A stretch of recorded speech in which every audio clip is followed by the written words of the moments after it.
Audiobook 3. Despertar, ruptura e o custo de vir. Nem toda consciência se adapta. A maioria encontra conforto na previsibilidade dos sistemas. Mas, ocasionalmente, surge uma tensão interna. Um incômodo difícil de nomear. Uma sensação de desalinhamento. Uma percepção de que algo não se encaixa. Isso não é despertar. É o início da fricção. Despertar como evento raro. O rompimento sistêmico não é comum. Ele exige energia cognitiva elevada, tolerância ao isolamento e a capacidade de sustentar ambiguidade por longos períodos. A consciência desperta, não porque deseja, mas porque não consegue mais ignorar. Despertar não é acumular informações. Não é substituir uma narrativa por outra. Não é trocar símbolos antigos por novos. Isso é adaptação. O despertar verdadeiro começa quando nenhuma narrativa oferece repouso. A maioria das consciências não falha ao não despertar. Elas apenas se ajustam ao que está disponível. O sistema não precisa impedir o despertar.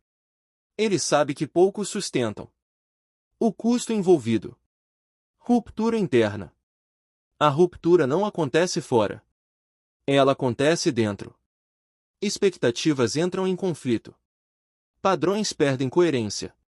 O que antes era natural passa a parecer estranho. Nesse estágio, a consciência perde referências. E a perda de referência é profundamente desconfortável. O sistema não pune quem rompe. Ele apenas deixa de proteger. Pertencimento se dissolve. Identidade se fragiliza. Narrativas prontas desaparecem. O silêncio aumenta. O isolamento perceptivo. A expansão perceptiva não gera aplauso. Ela gera distância. A consciência desperta. Não encontra facilmente com quem compartilhar o que vê. Não porque os outros não sejam capazes, mas porque ainda não é o momento deles. O isolamento não é imposto. Ele é consequência. Quando a percepção muda, a comunicação se torna difícil. Palavras antigas já não dão conta do que é percebido. O custo de vir. Mais percepção. Não traz conforto. Traz instabilidade. Traz incerteza.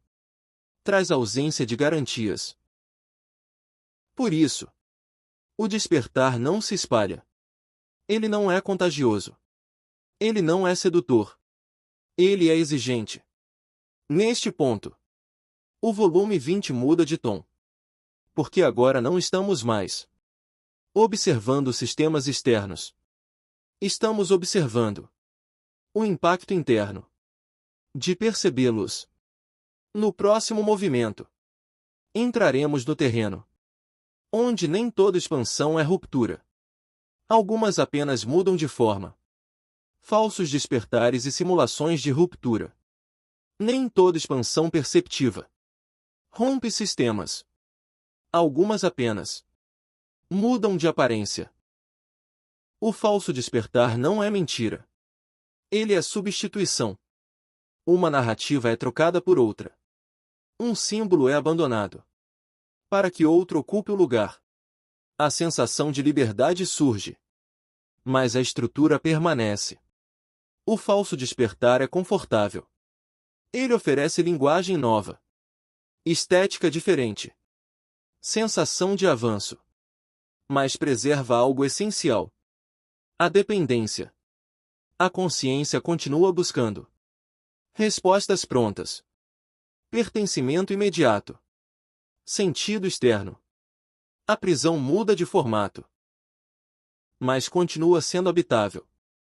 Esses despertares parciais são comuns, porque aliviam a tensão interna, sem exigir ruptura real. Eles funcionam como válvulas.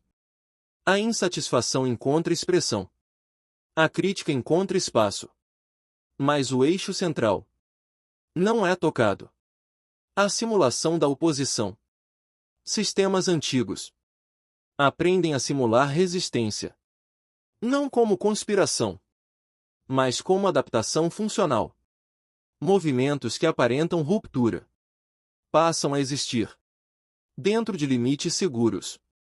Eles oferecem sensação de confronto, sem risco estrutural.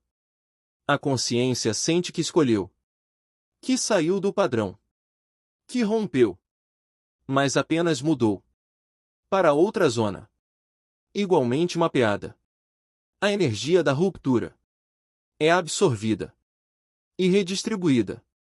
Nada colapsa. Essa é uma das armadilhas mais sofisticadas. Porque ela não reprime. Ela acolhe. Ela não silencia a crítica. Ela transforma em linguagem aceitável. O sistema não luta contra a oposição.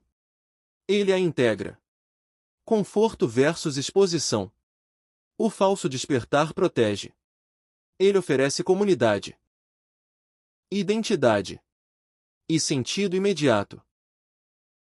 O verdadeiro despertar expõe. Ele remove camadas, sem oferecer substituição. Por isso, a maioria das consciências para no meio do caminho. Não por incapacidade, mas por preservação. Quando a narrativa cai, há um ponto raro em que nenhuma narrativa sustenta. Nem a antiga, nem a nova. O que resta não é clareza. É silêncio. E o silêncio é profundamente instável. Nesse ponto, não há pertencimento garantido. Não há linguagem compartilhada. Não há validação externa.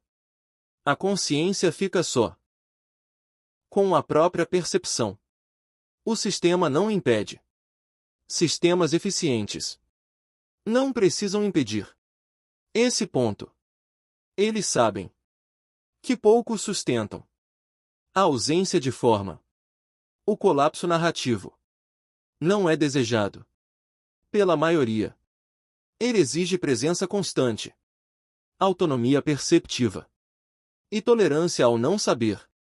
Neste terceiro áudio, vimos como nem toda expansão é ruptura. Vimos como falsos despertares aliviam sem libertar. Vimos como sistemas aprendem a simular oposição sem perder estabilidade. E vimos que, quando nenhuma narrativa sustenta, o que resta não é conforto, é exposição. No próximo áudio, avançaremos ainda mais fundo. Porque, em certos pontos, já não há agente. Há apenas sistema.